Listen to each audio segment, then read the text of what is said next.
Pernah nggak teman-teman merasa berada di satu titik di mana masalah datang bertubi-tubi seperti ombak yang tiada habisnya? Saat kita sudah merasa tidak punya pegangan lagi dan rasanya pintu-pintu rezeki seolah tertutup rapat, pasti ada di antara kita yang pernah merasakannya ya. Nah, kisah yang akan saya ceritakan hari ini adalah tentang seorang pria bernama Pak Adi. Beliau ini bukan orang yang punya kekuatan super atau jabatan yang tinggi. Beliau hanya orang biasa seperti kita semua. Namun, apa yang dialami Pak Adi dalam 1 bulan terakhir ini benar-benar di luar logika manusia. Bayangkan teman-teman, dalam kondisi beliau yang sedang kesulitan melihat karena masalah kesehatan dan tidak memiliki pekerjaan tetap, beliau justru mendapatkan kiriman uang puluhan juta rupiah dari arah yang sama sekali tidak disangka-sangka. Salah satu kejadian yang paling unik adalah saat beliau tiba-tiba dihadiahi uang tunai belasan juta dan barang-barang mewah hanya gara-gara sebuah obrolan singkat di depan rumah dengan tetangga. Bahkan masalah sekolah anaknya yang sudah menahun selesai dengan cara yang sangat ajaib, tanpa beliau harus mengeluarkan uang sepeser pun. Pertanyaannya nih, apa sih rahasianya? Apa yang sebenarnya Pak Adi lakukan di dalam kesunyian kamarnya sampai-sampai langit seolah runtuh membawa rezeki untuk beliau? Ternyata semuanya bermula dari satu amalan sederhana yang mungkin sering kita dengar, tetapi jarang kita praktekkan dengan cara yang dilakukan oleh Pak Adi. Hari ini kita akan bedah tuntas bagaimana keajaiban sholawat mengubah hidup Pak Adi dari penuh caci maki menjadi penuh dengan kemuliaan. Jadi pastikan teman-teman simak kisah ini sampai selesai ya, karena siapa tahu pola yang dilakukan Pak Adi inilah yang selama ini kita butuhkan untuk menyelesaikan masalah hidup kita. Nah teman-teman semuanya, sebelum kita melihat keajaiban yang dialami oleh Pak Adi, kita perlu nih tahu dulu seberapa berat beban yang beliau pikul saat itu. Jujur, kalau kita berada di posisi beliau, mungkin kita sudah merasa putus asa. Kondisi Pak Adi saat itu benar-benar sedang berada di titik yang paling rendah. Secara fisik, beliau memiliki keterbatasan pada penglihatannya yang membuat beliau tidak bisa lagi bekerja secara normal di bidang IT seperti dulu. Bayangkan, seorang kepala rumah tangga yang biasanya menjadi tulang punggung, tiba-tiba harus menghadapi kenyataan bahwa ruang geraknya terbatas. Kondisi ekonomi pun otomatis ikut goyang, teman-teman. Cicilan motor beliau menunggak sampai 3 bulan, dan pihak leasing sudah memberikan peringatan keras bahwa motor tersebut akan segera ditarik. Tekanan itu belum seberapa nih, karena ada beban yang lebih besar di hati beliau, yaitu masalah pendidikan anak-anaknya. Anak bungsu Pak Adi yang merupakan anak berkebutuhan khusus sudah menunggak biaya sekolah dan daftar ulang selama hampir 1 tahun. Jadi total tagihannya mencapai puluhan juta rupiah. Sebagai orang tua, siapa yang tidak sedih melihat anaknya terancam berhenti sekolah hanya karena biaya? Namun, puncak dari hancurnya perasaan Pak Adi terjadi di sebuah hari Minggu. Saat itu, beliau berniat menjual jam tangan demi menyambung hidup. Tapi tiba-tiba jam tangan itu hilang secara misterius tepat di hari transaksi. Calon pembelinya marah-marah, mengira Pak Adi sedang menipunya, dan akhirnya memaki-maki beliau dengan kata-kata yang sangat menyakitkan hati Pak Adi. Beliau hanya diam, beliau hanya bisa diam. Air matanya menetes dan hatinya hancur berkeping-keping karena dituduh yang tidak-tidak di saat beliau sedang berjuang untuk keluarganya. Inilah potret kehidupan Pak Adi sebelum keajaiban itu datang. Sakit, tidak bekerja, terlilit hutang, dan dicaci maki oleh orang. Kondisinya benar-benar gelap tanpa ada cahaya sedikit pun di ujung jalan. Nah teman-teman, sekarang kita sampai pada bagian yang paling krusial. Banyak dari kita bertanya-tanya, apa sih yang dilakukan Pak Adi di tengah badai masalah yang begitu hebat? Titik baliknya dimulai ketika beliau merasa sudah tidak punya siapa-siapa lagi untuk mengadu. Di saat hatinya hancur berkeping-keping karena caci maki dan beban hutang, beliau memutuskan untuk mengetuk pintu langit dengan cara yang tidak biasa. Senjata utama yang beliau gunakan adalah sholawat Jibril.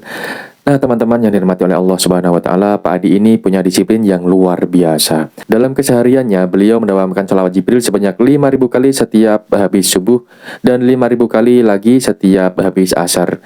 Bayangkan, 10.000 sholawat setiap hari beliau lantunkan dengan istiqomah.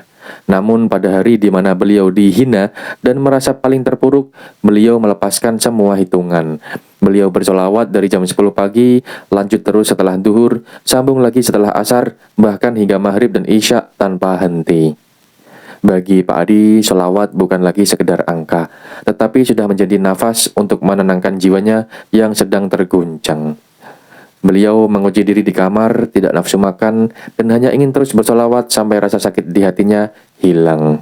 Selain bersolawat, Pak Adi juga memperkuat pondasinya dengan membaca surat Al-Fatihah sebanyak 41 kali setiap habis sholat fardu. Beliau juga menghidupkan malam-malamnya dengan sholat tobat dan juga sholat tahajud yang penuh dengan air mata. Beliau bersimpuh di tengah malam, menambah zikir subhanallah wa bihamdih, subhanallahil azim, sebanyak-banyaknya sampai beliau tertidur karena kelelahan. Nah teman-teman, rahasia Pak Adi adalah beliau tidak pernah mendikte Allah. Beliau tidak menyebut nominal uang atau jenis barang dalam doanya. Beliau hanya bersolawat dan berkata, "Ya Allah, saya ikhlas. Saya terima kondisi ini. Silahkan Engkau yang atur semuanya." Kepasrahan total inilah yang akhirnya membuat keran rezeki yang tersumbat tiba-tiba jebol dengan cara yang sangat ajaib. Nah teman-teman semuanya, mari kita saksikan bagaimana Allah membalas tuntas kepasrahan seorang hamba. Setelah Pak Adi habis-habisan mengetuk pintu langit dengan sholawat, satu persatu masalah beliau selesai dengan cara yang tidak masuk akal. Kejutan pertama datang dari urusan sekolah anaknya. Ingat kan, tadi saya cerita beliau menunggak puluhan juta rupiah. Saat dipanggil ke sekolah, Pak Adi sudah pasrah jika anaknya harus diberhentikan dan dikeluarkan. Tapi apa yang terjadi? Pihak sekolah justru tidak menyinggung soal uang sepeser pun.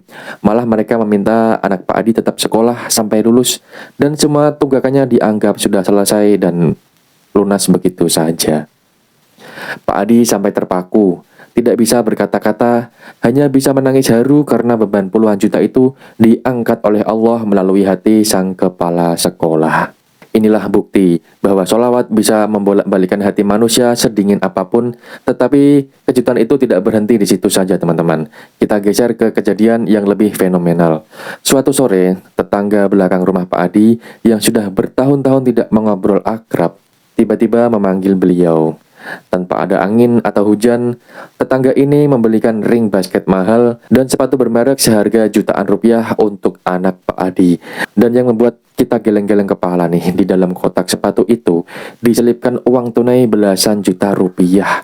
Jika ditotal dengan barang-barangnya, rezeki yang jatuh sore itu mencapai 22,6 juta rupiah. Alasan tetangganya sederhana teman-teman. Beliau teringat kebaikan orang tua Pak Adi yang dilakukan di masa lalu. Bayangkan teman-teman, rezeki itu datang dari masa lalu yang bahkan sudah dilupakan. Nah puncaknya nih, setelah 8 tahun tidak bertemu dengan sepupunya, tiba-tiba sepupunya datang menawari posisi manajer area di perusahaan IT dengan fasilitas rumah dan mobil.